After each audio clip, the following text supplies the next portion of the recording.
الفجر educational foundation, آؤ اپنے رب کی طرف۔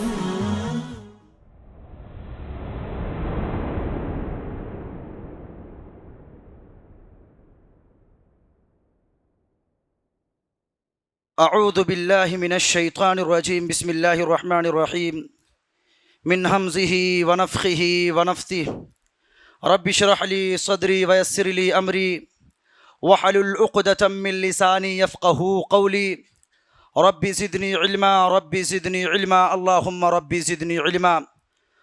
وقال تعالی وأوحینا الی ام موسیٰ ان ارضعیہ۔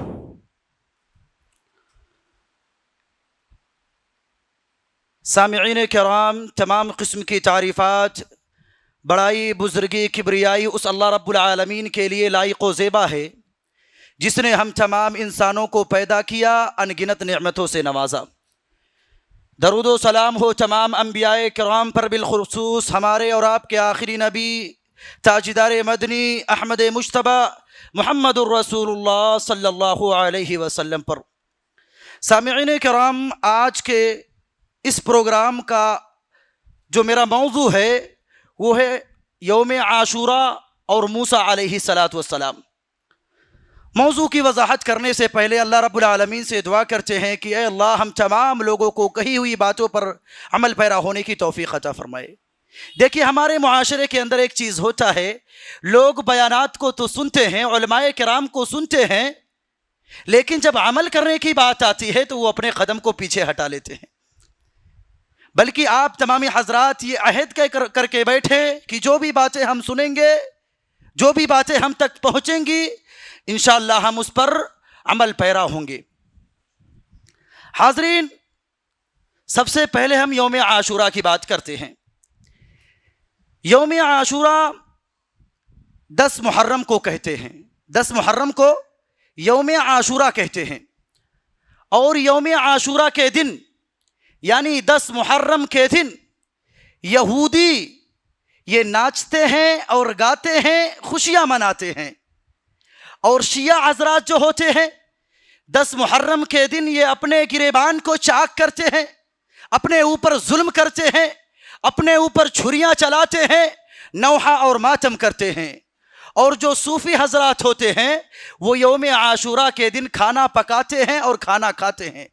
لیکن اہل سنت نبی کریم صلی اللہ علیہ وسلم کی پیروی کرتے ہوئے، اتباع کرتے ہوئے، آپ کے طریقے پر چلتے ہوئے 10 محرم کے دن روزہ رکھتے ہیں۔ میرے بھائی اور دوستو، اہل سنت حضرات آپ صلی اللہ علیہ وسلم کی اتباع کرتے ہوئے، آپ صلی اللہ علیہ وسلم کی پیروی کرتے ہوئے، آپ صلی اللہ علیہ وسلم کے طریقے پر چلتے ہوئے 10 محرم کے دن روزہ رکھتے ہیں میرے بھائی اور دوستو۔ اور آج ہمارے اس مجلس کے اندر بہت سارے بھائی ایسے بھی ہوں گے جو روزے سے بھی ہوں گے، الحمدللہ۔ اللہ رب العالمین ان کے روزے کو قبول فرمائے، آمین۔ حاضرین، یہ یوم عاشوراء کا روزہ رمضان المبارک کے روزے کے فرض ہونے سے پہلے فرض تھا، لیکن جب رمضان المبارک کا روزہ فرض ہوا، یوم عاشوراء کے روزے کی فرضیت منسوخ ہو گئی، ختم ہو گئی۔ اللہ کے رسول نے کہا جو چاہے رکھے، جو چاہے چھوڑ دے، یہ مستحب عمل ہے، سنت والا عمل ہے۔ میرے بھائی اور دوستو، عاشوراء کے دن روزہ رکھنا، اللہ کے رسول صلی اللہ علیہ وسلم ہجرت کر کے مدینہ آتے ہیں، کیا دیکھتے ہیں کہ مدینہ کے اندر یہودی روزہ رکھتے ہیں۔ کس دن؟ عاشوراء کے دن۔ کس دن؟ 10 محرم کے دن یہودی روزہ رکھتے ہیں۔ اللہ کے رسول ان سے پوچھتے ہیں، ان سے سوال کرتے ہیں کہ تم لوگ روزہ کیوں رکھتے ہو؟ وہ یہودی جواب دیتے ہیں کہ آج کے دن، یعنی 10 محرم کے دن، عاشوراء کے دن، اللہ رب العالمین نے موسیٰ علیہ السلام اور ان کی قوم بنی اسرائیل کو فرعون سے نجات دلایا تھا، فرعون کی چنگل سے آزاد کرایا تھا۔ تو شکرانے کے طور پر موسیٰ علیہ वस्सलाम ने रोज़ा रखा था, इसलिए हम रोज़ा रखते हैं। अल्लाह के रसूल ने कहा कि मूसा से तो हम ज़्यादा करीब हैं, हम उनसे ज़्यादा मोहब्बत करते हैं। अल्लाह के रसूल ने सहाबे कराम को हुक्म दिया कि 10 मुहर्रम के दिन तुम भी रोज़ा रखो। उसके बाद में उन यहूदियों की मुखालफत करने के लिए अल्लाह के रसूल ने सहाबे कराम से कहा, अगर मैं आइंदा साल बाहयात रहा, अगर मैं आइंदा साल जिंदा रहा तो 9 मुहर्रम का भी रोज़ा रखूंगा। इसलिए आपके उस कौल की इत्तिबा करते हुए उम्मत मुस्लिमा को चाहिए कि 9 मुहर्रम और 10 मुहर्रम का रोज़ा रखे, 9 मुहर्रम और 10 मुहर्रम के रोज़े का एहतिमाम करे मेरे भाई और दोस्तों। अब इसकी फजीलत क्या है? जाहिर सी बात है, हम रोज़ा रखते हैं, हम भूखे प्यासे रहते हैं, इसकी फजीलत भी मालूम होनी ज़रूरी है। इसकी फजीलत क्या है? अल्लाह के रसूल से सवाल किया गया, पूछा गया, आशूरा के रोज़े के ताल्लुक़ से सवाल किया गया।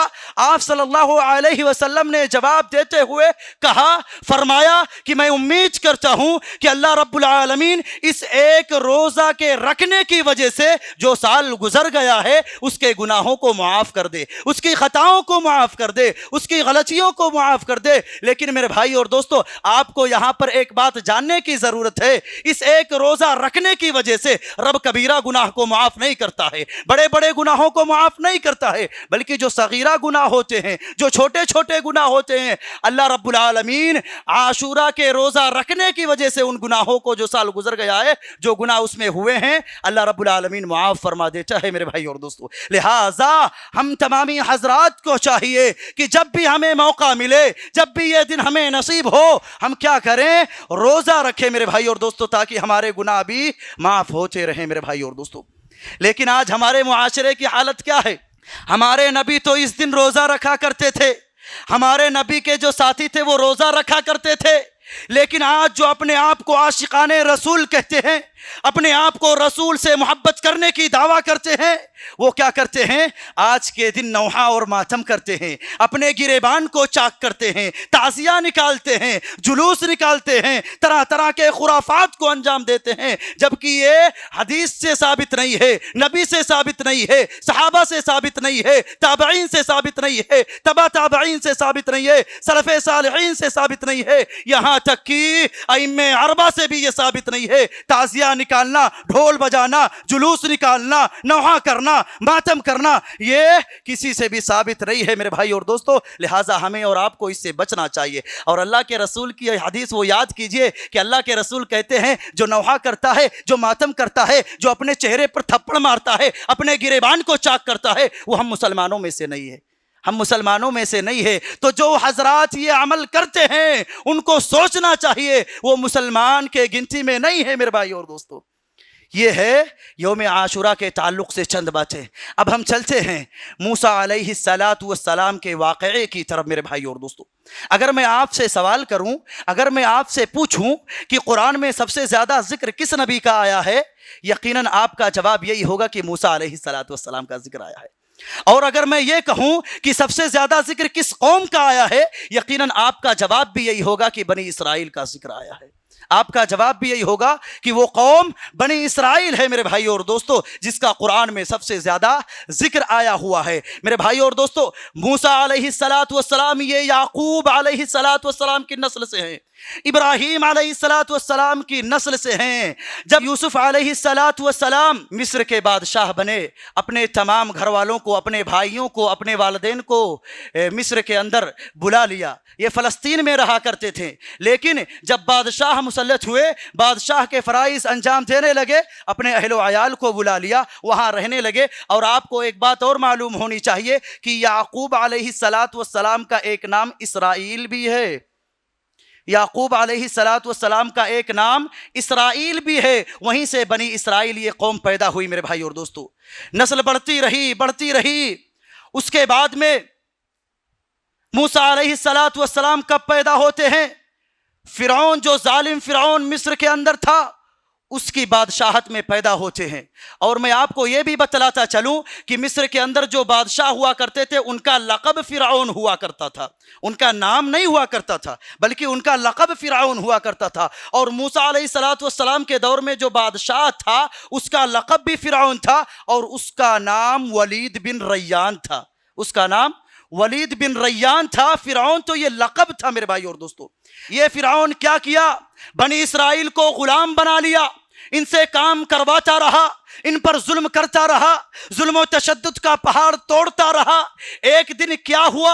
ایک دن ایک نجومی آیا، ایک کاہن آیا، فرعون سے کہنے لگا بنی اسرائیل کے قوم میں ایک بچہ پیدا ہوگا جو تیری سلطنت کو ختم کر دے گا، تیری بادشاہت کو ختم کر دے گا، تیری یہ سلطنت نیست و نابود کر دے گا۔ فرعون ہکا بکا رہ گیا، فرعون گھبرا گیا، حکم جاری کر دیا کہ بنی اسرائیل کے قوم میں آج کے بعد سے جتنے بھی بچہ پیدا ہوں گے، جتنے نرینہ اولاد پیدا ہوں گے، جتنے مذکر اولاد پیدا ہوں گے، ان سارے کے سارے لوگوں کو قتل کر دیا جائے، ان سارے کے سارے لوگوں کو مار دیا جائے، اور لڑکیوں کو چھوڑ دیا جائے، بچیوں کو چھوڑ دیا جائے۔ یہ فرعون اتنا ظالم تھا، اتنا ظالم تھا کہ بچیوں کو غلام بنا کر رکھا کرتا تھا اور بچوں کو قتل کروا دیا کرتا تھا۔ تو اس کے بعد میں فرعون کے شاہی محل میں جو غلام رہا کرتے تھے وہ آ کر کہنے لگے کہ اے بادشاہ، اگر ہم اسی طرح سے بچوں کو قتل کرتے رہے،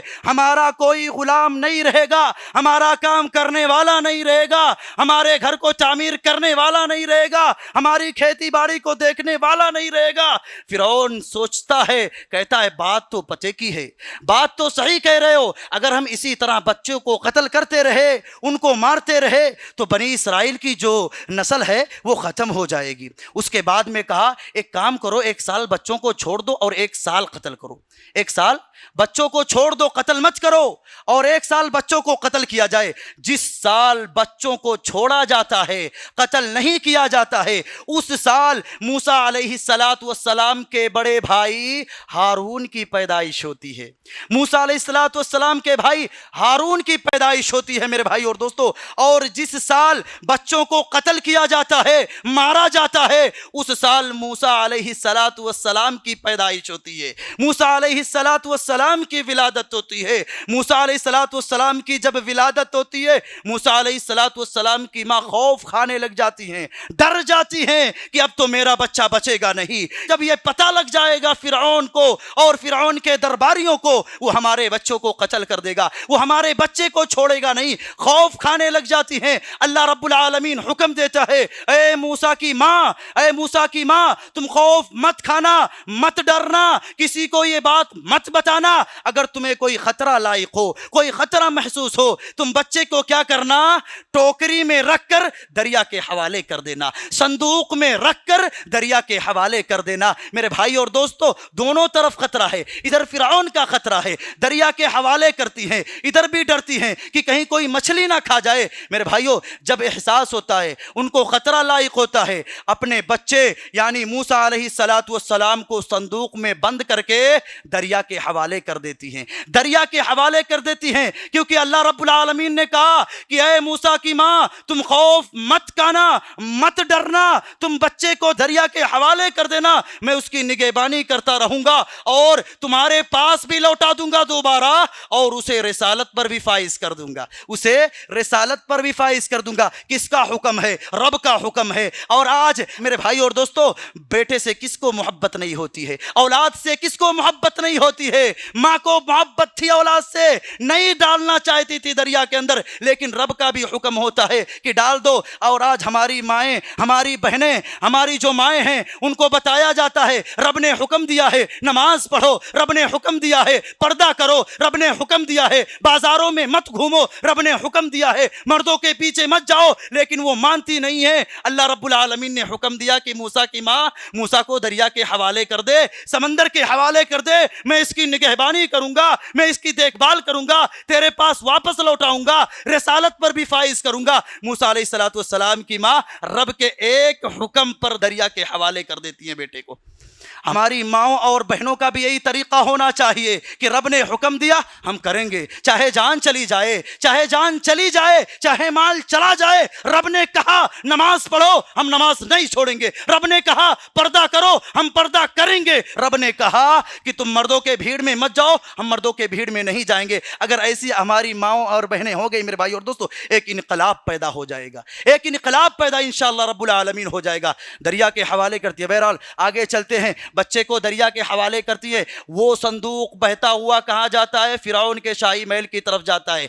अपनी बेटी से कहती है, एक बेटी भी होती है मूसा अलैहिस्सलाम की, एक बहन भी होती है, और माँ अपनी बेटी से कहती है कि ए बेटी तू संदूक को देख कि ये संदूक कहाँ जा रहा है, इसको कौन लेता है, इसको कौन पकड़ता है, इसको कौन अखज़ करता है। उसके बाद में वो संदूक बहता हुआ फिरौन के शाही महल के पास आया। जब फिरौन की बीवी ने देखा, अपने कनीज़ों को भेजा कि जाओ वो संदूक जो बहता हुआ जा रहा है उसको मेरे पास लेकर आओ। वो कनीज़ें जाती हैं, संदूक को लाती हैं, उसके बाद खोला जाता है, उसमें से एक खूबसूरत बच्चा खेलता है, एक खूबसूरत बच्चा खेलता है। फिरौन की बीवी कहती है ये तो बड़ा खूबसूरत बच्चा है। फिरौन को खबर होती है कि एक बच्चा मिला है, वो भी दरिया से मिला है। आता है, अपनी बीवी से कहता है इस बच्चे को कत्ल कर दो, अपने गुलामों को हुक्म देता है कि बच्चों को कत्ल कर दो। मेरे भाई और दोस्तों, बीवी क्या कहती है? ए मेरे शौहर, हम इस बच्चे को अपने पास रख लेते हैं,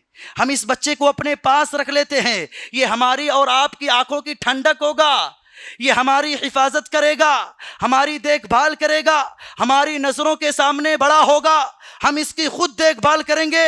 ये तुम्हारी सल्तनत को खत्म नहीं कर सकता, इससे तुम्हारी सल्तनत को कोई खतरा नहीं है, क्योंकि ये तो अभी छोटा बच्चा है, ये तो अभी छोटा बच्चा है, इससे तुम्हारी सल्तनत को खतरा नहीं है। उस जालिम फिरौन को क्या मालूम कि यही है जो हमारी सल्तनत को खत्म करने वाला है, यही है जो हमारी सल्तनत को ख़त्म करने वाला है। और यहाँ पर एक नुक्ता और मालूम होता है, मैं अपनी माओ और बहनों से खिताब करके कहूँगा, किस तरह उस जालिम बादशाह, उस जालिम फिरौन को उसकी बीवी ने अपने काबू में किया, इसी तरह हमारी माएँ और बहनें भी उन अपने शौहरों को कंट्रोल में कर सकती हैं जो नमाज का पाबंद नहीं है, जो नशावर चीज़ों का इस्तेमाल करता है, जो लोगों पर जुल्म करता है। अल्लाह रब्बुल आलमीन ने उनके अंदर एक ताकत दी है, एक कुव्वत दी है कि वो अपने शौहर को काबू में करके सिराते मुस्तकीम पर चला सकती हैं, सीधे रास्ते पर चला सकती हैं। यहाँ पर देखिए फिरौन जालिम है, किसी के साथ नर्म दिल नहीं बरतता, वो लोगों पर जुल्म करता है। यहाँ तक कि मेरे भाई और दोस्तों, जब बीवी की बात सुनता है नर्म दिल हो जाता है, तो इससे पता ये चला कि अगर बीवी अपने शौहर से कहेगी तो वो शौहर जरूर बीवी की बात मानेगा, अमल करेगा। मेरी माओ और बहनों, अगर तुम्हारा शौहर गुटखा खाता है, शराब पीता है, नशावर चीजों का इस्तेमाल करता है, नमाज का पाबंद नहीं है, लोगों पर जुल्म करता है, अल्लाह की कसम तुम उसको तंबीह करो, तुमको उसको बताओ कि नमाज छोड़ोगे ये गुनाह है, अल्लाह ये सजा देगा, गुटखा खाओगे, शराब पियोगे, नशावर चीजों का इस्तेमाल करोगे, अल्लाह रब्बुल आलमीन तुम्हें ये सजाएं देगा। अगर हमारी माएँ और बहनें अपने शौहरों को तंबीह करने लग जाएं, अल्लाह की कसम कहता हूं वो शौहर सारी चीजें छोड़ देगा करना और वो बीवी के बताए हुए तरीके पर चलना शुरू कर देगा। लिहाजा गुजारिश है कि आप अपने शौहरों की तरबियत खुद करें मेरी माँ और बहनों। और इसी तरह से फिरौन बीवी की बात मान जाता है, बच्चे को कत्ल नहीं करता बल्कि दाया बुलाया जाती हैं, बहुत सारी दाया बुलाई जाती हैं और सबसे कहा जाता है कि तुम बच्चे को दूध पिलाओ। लेकिन मूसा अलैहिस्सलाम किसी का भी दूध नहीं पीते, किसी का भी दूध मूसा अलैहिस्सलाम नहीं पीते। मूसा अलैहिस्सलाम की बहन जो थी वो ताक़ुब में थी, आपको देखती थी, मालूम था कि शाही महल में मेरा भाई गया है, वहां पर आती हैं, क्या देखती हैं कि यहाँ पर मूसा किसी का दूध नहीं पी रहा है। मूसा अलैहिस्सलाम की बहन कहती है कि मैं एक दाया को जानती हूं, हो सकता है कि ये बच्चा उसका दूध पी ले और वो औरत, वो दाया अच्छी तरह से इस बच्चे की तरबियत भी करेगी। उसके बाद में कहा जाता है कि जाओ उस औरत को बुला कर लेकर आओ। मूसा अलैहिस्सलाम की माँ को लाया जाता है। मेरे भाइयों और दोस्तों, मूसा अलैहिस्सलाम की माँ को लाया जाता है। मूसा अलैहिस्सलाम चिल्लाते हैं, चीखते हैं, बच्चे हैं, अब दूध पिलाना भी जरूरी है। वो फिरौन जैसा जो अपने आप को रब कहता था, वो भी बच्चे को नहीं चुप करा सका। मेरे भाई और दोस्तों, जब माँ के गोद में बच्चा जाता है फौरन खामोश हो जाता है और माँ के छाती से भी लगकर दूध भी पीने लग जाता है। अल्लाह अकबर।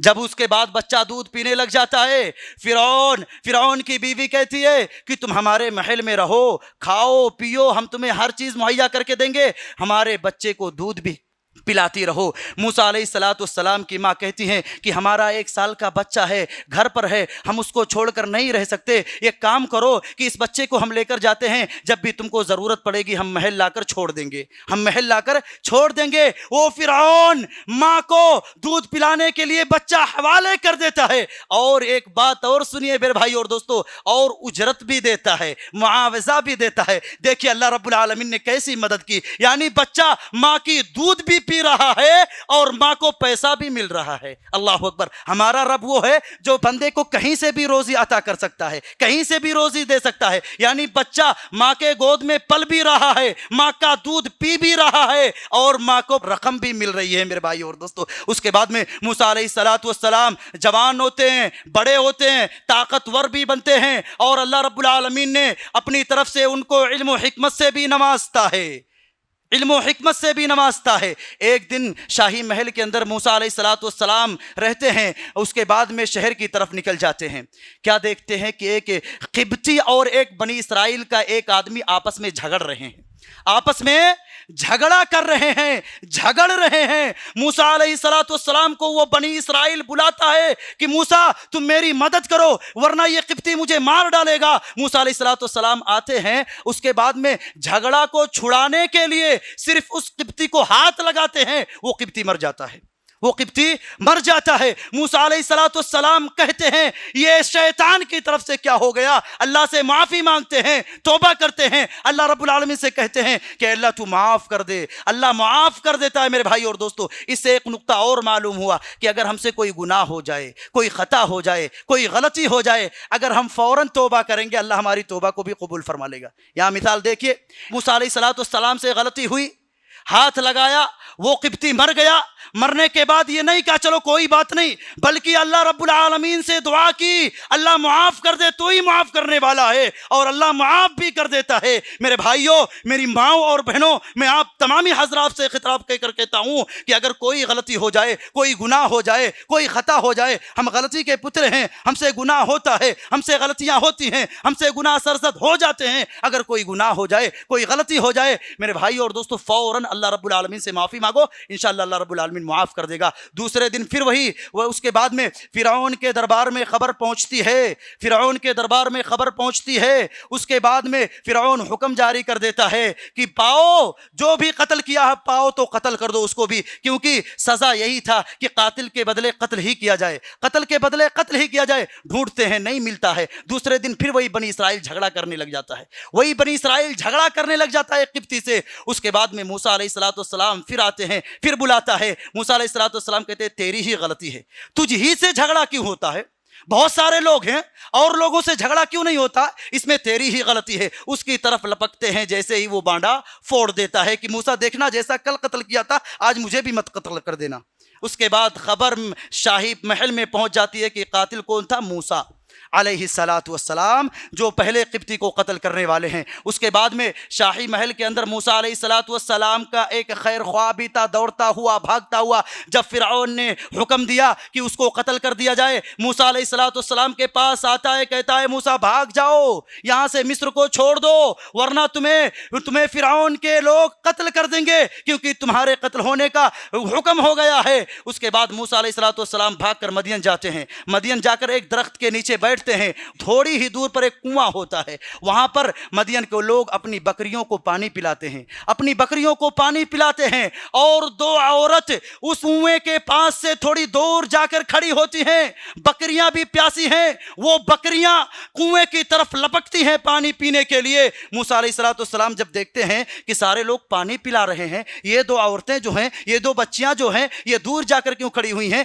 जबकि ये बकरियां भी पानी पीने के लिए लपक रही हैं। उनके पास जाते हैं, कहते हैं माजरा क्या है, क्यों तुम अपने बकरियों को पानी पिलाने के लिए कुएं के पास नहीं जा रही हो। तो वो औरतें जवाब देती हैं कि हम मर्दों के बीच में जाना नहीं चाहते, हम जाना नहीं चाहते हैं। जब ये मर्द हजरात पानी पिलाकर अपनी बकरियों को चले जाएंगे, जो भी बचेगा हम पिला देंगे, जो भी बचेगा हम पिला देंगे। मूसा अलैहिस्सलाम सवाल करते हैं तुम्हारे घर कोई मर्द नहीं है? बोलती हैं हमारे कोई भाई नहीं है, हमारा एक बाप है जो बूढ़ा हो चुका है, कमज़ोर है, चलने की ताकत नहीं है, इसलिए हमको आना पड़ता है। मूसा अलैहिस्सलाम जाते हैं कुएं के पास, बकरियों को लेकर जाते हैं, बड़े बड़े पत्थर को उठाकर फेंक देते हैं। इतनी ताकत अल्लाह रब्बुल आलमीन ने उनको दे रखी थी, जिसे कई लोग मिलकर उठाते थे। मूसा अलैहिस्सलाम तन्हा उठाकर उन पत्थर को फेंक देते हैं, बकरियों को पानी पिलाते हैं, उसके बाद में उन लड़कियों के हवाले कर देते हैं। वो लड़कियां अपने घर की तरफ चली जाती हैं। मूसा अलैहिस्सलाम आकर दरख्त के पास बैठ जाते हैं, अल्लाह से दुआ करते हैं। जाहिर सी बात है, खाने को कुछ नहीं है, अल्लाह से दुआ करते हैं, रब्बी इन्नी लिमा अंज़लता इलैया मिन खैरिन फ़क़ीर। अल्लाह रब्बुल आलमीन अपनी तरफ से कोई खैर नाजिल कर दे, कोई भलाई नाजिल कर दे। अल्लाह रब्बुल आलमीन फौरन दुआ कबूल कर लेता है। यहाँ पर भी एक नुक्ता मालूम होता है कि अगर हम कोई भलाई का काम करेंगे, कोई अच्छाई का काम करेंगे, अच्छाई का काम करने के बाद फौरन अगर हम दुआ करेंगे, अल्लाह रब्बुल आलमीन हमारी दुआ को भी कबूल फरमा लेगा। मूसा अलैहिस्सलाम की दुआ फौरन कबूल हो गई। जब वो दोनों लड़कियां घर गईं, उनके बाप जिनका नाम शुएब था, मुफस्सिरीन बयान करते हैं कि वो शुएब अलैहिस्सलाम थे, और बाद मुफस्सिरीन कहते हैं कि उनका नाम शुएब था, उनका नाम शुएब था। बहरहाल नाम से हमें कोई ताल्लुक नहीं। वो लड़कियां घर जाती हैं, बाप देखता है कि टाइम से पहले ये तो घर पहुंच गई हैं। पूछते हैं कि वजह क्या है, तुम लोग कैसे आज पहले घर पर पहुंच गई हो? तो वो लड़कियां जवाब देती हैं, अब्बा जान, आज एक नौजवान ने हमारी मदद की है, हमारी बकरियों को ले जाकर पानी पिलाया है, हमारी बकरियों को ले जाकर पानी पिलाया है, इसलिए हम पहले घर पर पहुंच गए हैं। शुएब जो थे वो कहते हैं, जाओ और उस नौजवान को बुला कर लेकर आओ। वो नौजवान कौन है? वो नौजवान कौन है जो तुम्हारी मदद किया है, जो तुम्हारी मदद किया है? उन दोनों बच्चियों में से एक बच्ची आती है, एक बच्ची आती है और मूसा अलैहिस्सलाम के पास पहुंचती है, चल कर आती है, अपने चेहरे को ढांक कर आती है। आज की औरतों की तरह नहीं कि अगर वो बाजारों में जाएं तो अपने चेहरे को खोल कर जाएं, अपने बालों को खोल कर जाएं, बल्कि चेहरे पर कपड़ा रख कर आती हैं और कहती हैं कि मेरे बाप ने आपको बुलाया है, मेरे वालिद ने आपको बुलाया है। मूसा अलैहिस्सलाम एक नजर देखते हैं, फिर नीचे कर लेते हैं। यहां नौजवानों के लिए भी नसीहत है जो टकटकी बांध कर औरतों को देखते हैं, टकटकी बांध कर औरतों को देखते हैं, उनकी नजरें नहीं झुकती हैं। मूसा अलैहिस्सलाम ने एक नजर देखी, नीचे कर ली। उसके बाद में वो लड़की कहती है, मेरे अब्बू जान ने आपको उजरत देने के लिए बुलाए हैं, मुआवजा देने के लिए बुलाए हैं। जाहिर सी बात है, मूसा अलैहिस्सलाम के पास ना घर है, ना मकान है, ना खाने को कुछ है। मूसा अलैहिस्सलाम उस लड़की से कहते हैं, मैं आगे आगे चलता हूं, तुम पीछे पीछे आओ और मुझे इशारा कर देना, इधर जाना है, मैं उधर चला जाऊंगा। यहां मेरे भाई और दोस्तों, नसीहत हासिल करने की बात है। देखिए, रास्ता मालूम नहीं है, अगर चाहते तो वो कह सकते थे कि तुम आगे आगे चलो, मैं पीछे पीछे आऊंगा ताकि मैं तुम्हारे घर तक पहुंच सकूं, लेकिन कहीं औरत पर नजर ना पड़ जाए, इसी वजह से मूसा अलैहिस्सलाम ने कहा, मैं आगे आगे चलता हूं, तुम पीछे पीछे आओ, और जहां पर मुड़ना होगा, जिधर भी मुड़ना होगा, तुम इशारा कर देना, मैं उधर मुड़ जाऊंगा और तुम्हारे घर तक पहुंच जाऊंगा। बहरहाल घर पर पहुंचते हैं, शुएब को सारा वाकया सुनाते हैं, सारा वाकया सुनाते हैं। शुएब जो हैं वो दो बेटियों के बाप थे। सारा वाकया सुनाने के बाद उनकी बेटियां कहती हैं, है अब्बा जान, हमको मजदूर की जरूरत है, हमको मजदूर की जरूरत है, ये नौजवान ताकतवर है, अमानतदार है, हम इसको मजदूरी पर रख लेते हैं, और इसको भी जरूरत है, खाने की जरूरत है, घर की जरूरत है, हम इसको मजदूरी के तौर पर रख लेते हैं, मुआवजा भी देंगे। तो शुएब ने कहा कि तुमको कैसे मालूम कि ये ताकतवर है और अमानतदार है? कहा कि ये बकरियों को पानी पिलाने के लिए गया, और जब वो पत्थर को हटाया, जिसे कई लोग मिलकर हटाया करते थे, तब वहां मैंने देखा, इसकी ताकत का मुनाजरा किया, इसकी ताकत को देखा, और जब मैं आ रही थी इसको लेकर, तब ये मुझसे कहता है कि मैं आगे आगे चलता हूं, तुम पीछे पीछे आओ, रास्ता बता देना। और एक ही नजर मेरी तरफ देखा था, दोबारा नहीं देखा। इससे उसकी अमानतदारी का पता चलता है। मेरे भाई और दोस्तों, यही दो चीजें देखकर इंसान को काम पर आदमी को रखना भी चाहिए, और शादी के लिए एक बाप को, एक मां को जैसा भी लड़का चाहिए, यही दो चीजें उसको भी देखना चाहिए, एक ताकत और दूसरी अमानतदारी, एक ताकत और दूसरा अमानतदारी। मेरे भाई और दोस्तों, उसके बाद में शुएब जो थे वो अपने बेटी का निकाह भी कर देते हैं मूसा अलैहिस्सलाम पर, और कहते हैं 8 साल तक हमारे यहाँ आपको गुलाम बनकर रहना है, खादिम बनकर रहना है। यहां देखिए, लड़की वाला कह रहा رہا ہے کہ آپ کو غلام بن کر رہنا 8 سال تک،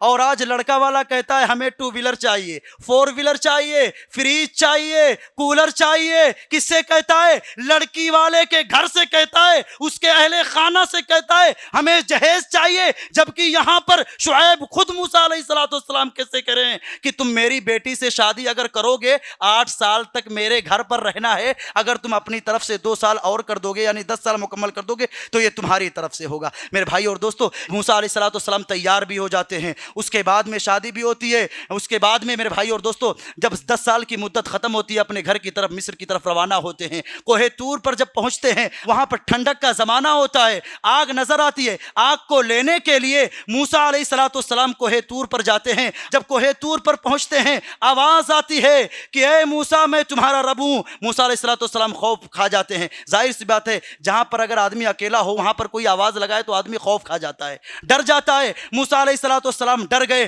میرے بھائی اور دوستو. اس کے بعد میں موسیٰ علیہ السلام کے پاس عصا تھی، لاٹھی تھی. اللہ حکم دیتا ہے موسیٰ تم اپنے عصا کو زمین پر رکھو. وہ عصا سانپ بن جاتا ہے. اللہ حکم دیتا ہے موسیٰ تم اپنے ہاتھ کو بغل میں ڈالو. وہ ہاتھ سفیدی بن کر نکلنے لگتی ہے، چمکنے لگ جاتی ہے. موسیٰ علیہ السلام سے کہتے ہیں کہ یہ کوئی بیماری نہیں ہے، یہ کوئی برس کی بیماری نہیں ہے، بلکہ یہ 2 معجزے ہیں. تم ان 2 معجزوں کو لے کر فرعون کے پاس جاؤ اور اس کو دعوت دو، اس کو دین کی طرف بلاؤ، اس کو دعوت دو. میرے بھائی اور دوستو موسیٰ علیہ السلام وہاں پر 3 دعا کرتے ہیں. اللہ کہ میرے دل کو کھول دے، میری زبان میں جو لقنت ہے اس کو ختم کر دے، اور میرے بھائی ہارون کو میرے ساتھ کر دے، کیونکہ میری زبان میں لقنت ہے، میری آواز صاف نہیں ہے، میرے بھائی ہارون کی آواز صاف ہے، تو ہارون کو میرے ساتھ کر دے. اس کے بعد میں میرے بھائی اور دوستو اللہ رب العالمین حضرت ہارون علیہ السلام کو بھی نبوت سے سرفراز کرتا ہے. دونوں بھائی جا کر فرعون کو دعوت دیتے، نہیں مانتا ہے میرے بھائی اور دوستو، دعوت دیتے نہیں مانتا ہے. یہاں تک کہ جادوگر اور موسیٰ علیہ السلام کے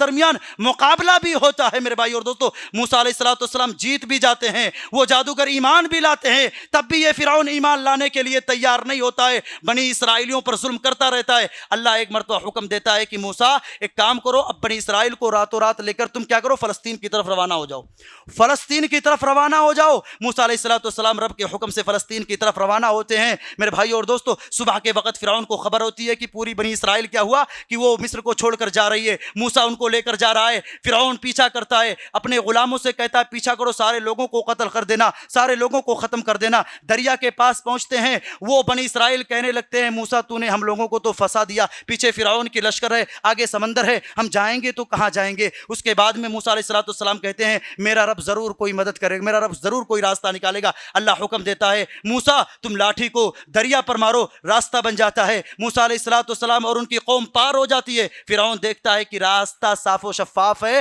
اپنی قوم کو بھی ڈال دیتا ہے. جب بیچ راستے میں فرعون اور فرعون کی قوم پہنچتی ہے اللہ دریا کو کہتا حکم دیتا ہے مل جا. وہ دریا مل جاتی ہے میرے بھائی اور دوستو، اور اس میں فرعون غرق ہو جاتا ہے، ڈوب جاتا ہے میرے بھائی اور دوستو. اور جب وہی نجات ملی تھی، وہی بنی اسرائیل کو جب فرعون سے نجات ملی تھی، اسی کے شکرانے کے طور پر موسیٰ علیہ السلام نے روزہ رکھا تھا، عاشورہ کا روزہ، اور وہ 10 محرم کا دن تھا. اسی لیے میرے بھائی اور دوستو ہمیں اور آپ کو بھی چاہیے کہ ہم عاشورہ کا روزہ رکھیں. انہی چند باتوں پر میں اپنی بات کو ختم کرتا ہوں. موسیٰ علیہ السلام کا جو واقعہ ہے وہ بڑا لمبا واقعہ ہے، اگر تفصیل سے بیان کیا جائے تو کئی گھنٹے لگ جائیں گے میرے بھائی اور دوستو. انہی چند باتوں پر میں اپنی بات کو ختم کرتا ہوں. اللہ رب العالمین سے دعا ہے ہم تمام لوگوں کو نبیوں کے بتائے ہوئے طریقے پر چلنے کی توفیق عطا فرما. آمین. وآخر دعوانا ان الحمد للہ رب العالمین. It's Al Fajr Educational Foundation presentation.